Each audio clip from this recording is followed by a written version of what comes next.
Sagot tayo ng mabilis lang, seborrheic dermatitis. Bakit po yung sa akin, naubos yung kilay ko? Seborrheic dermatitis, ito yung parang balakubak sa ulo mo. Ang dami ko, oh. Na-trigger ako, nagpa-opera tayo. So, hindi natin siya maanlawan, hindi natin siya masabon ng maigi, hindi natin siya masyampuhan. Doon nag-trigger dyan, nag-umpisa. At nabanat yung balat natin, kaya ito po ang akin. Oh, ayan, oh. Seborrheic dermatitis. Malala, no?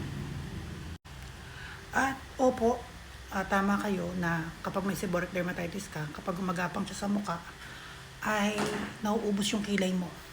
Ako hindi masyadong halata kasi nagpa-embroidery tayo ng kilay, no? Ang pinakasolusyon para sa akin is laging maligo, laging maglinis ng mukha. Nakakatulong ang mga toner, siguro yung mababang level lang ng alcohol. Sa shampoo naman, huwag masyadong malapot, lagyan nyo ng tubig, concentrated. May itatry ako mga shampoo, itong mga susunod, dami ko in-order kasi na pressure ako, na-stress ako dito.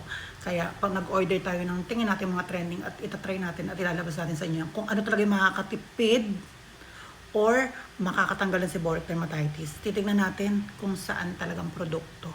No? Apakatagal na sa akin ito. At isa ang factor na nakakalabas ng seborrheic dermatitis ay klima. No? Pag sobrang init, sobrang lamig, pag lagi nasa kalsada, pag uwi mo, ayan na. So, isang technique na sabihin ko sa inyo is kapag feeling mo nangangati na yung ulo mo, huwag mo kamutin, iligo muna. So, alam natin na medyo mahirap ang pagligo. Pero, yun ang tingin kong isa sa mga solusyon para mawala ang yung pangangati at ang seborrheic dermatitis. Ligo-ligo din pag may time, okay?